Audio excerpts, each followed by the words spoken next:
ಗಂಡನಲ್ಲಿರುವ ಅನೈತಿಕ ಸಂಬಂಧವನ್ನು ಬಿಡಿಸಲು ಅಥವಾ ಪರಸ್ತ್ರೀ ಸಹವಾಸಕ್ಕೆ ನಿಮ್ಮ ಗಂಡ ಬಲಿಯಾಗಿದ್ದರೆ ಈ ತಂತ್ರವನ್ನು ನೀವು ಮಾಡಲೇಬೇಕು.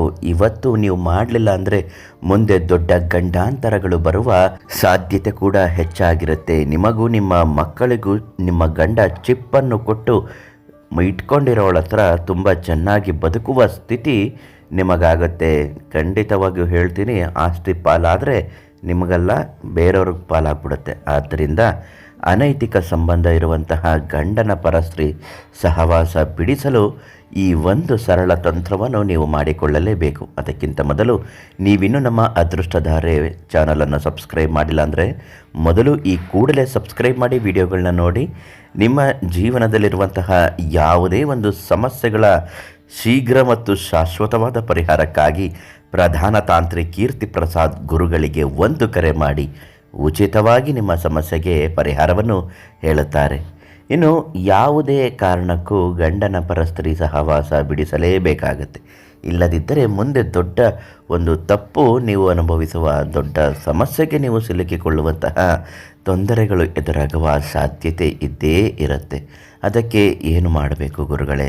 ನನ್ನ ಗಂಡ ಸರಿ ಇಲ್ಲ, ಪ್ರತಿದಿನ ಬಂದು ನನ್ನ ಜೊತೆ ಜಗಳ ಆಡ್ತಾನೆ, ನನ್ನ ಪಕ್ಕದಲ್ಲೂ ಮಲಿಕೊಳ್ಳಲ್ಲ, ಒಂಥರ ನನ್ನ ಕಂಡ್ರೇ ಅವನಿಗಾಗಲ್ಲ, ನನ್ನ ಮುಖ ಕಂಡ್ರೇ ಅವನಿಗೆ ಯಾವಾಗಲೂ ಸಿಡುಕ್ತಾನೆ, ಜಗಳ ಆಡ್ತಾನೆ, ಕುಡಿದು ಬಂದು ಮನೆಯಲ್ಲಿ ವಿಪರೀತ ಗಲಾಟೆ ಮಾಡ್ತಾನೆ ಅನ್ನೋದಾದರೆ ಪರಸ್ತ್ರೀ ಸಹವಾಸ ಇದ್ದೇ ಇರುತ್ತೆ ಅನ್ನುವ ಒಂದು ಅರ್ಥ.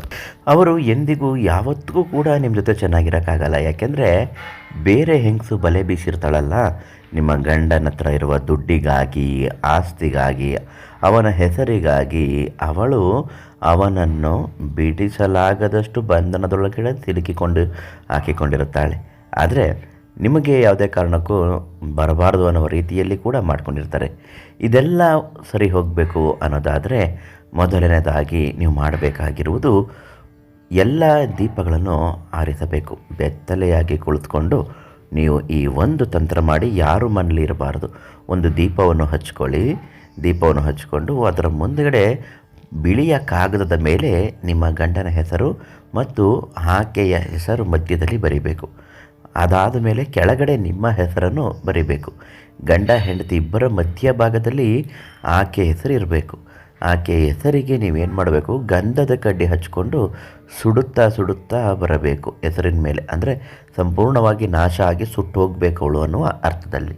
ತದನಂತರ ದೀಪಕ್ಕೆ 9 ಬಾರಿ ಆ ಕಾಗದವನ್ನು ಸುತ್ತಿ ಪ್ರೋಕ್ಷಣೆ ಮಾಡಿ ಅಲ್ಲಿರುವಂತಹ ಎಣ್ಣೆಗೆ ನೀವೇನು ಮಾಡಬೇಕು, ಆಕೆ ಹೆಸರು ಮಾತ್ರ ಅರ್ದು ಹಾಕಿ ಅವಳ ಹೆಸರನ್ನು ಸಂಪೂರ್ಣವಾಗಿ ಸುಟ್ಟು ಬೂದಿ ಮಾಡಿ, ನಿಮ್ಮ ಹಾಗೂ ನಿಮ್ಮ ಗಂಡನ ಹೆಸರು ಎರಡೂ ಇರುತ್ತೆ, ಅದನ್ನು ಹಳದಿ ದಾರದಲ್ಲಿ ಶುಭದ ಸಂಕೇತ ಆಗಿರುವಂತಹ ಆ ದಾರದಲ್ಲಿ ಸುತ್ತಿ ಕಟ್ಟಿ ಅದನ್ನು ನೀವು ಗಂಡ ಮಲಗುವ ಜಾಗದಲ್ಲಿ ದಿಂಬಿನ ಕೆಳಗೆ ಅಥವಾ ಹಾಸಿಗೆ ಕೆಳಗೆ ಇಟ್ಟುಬಿಡಿ.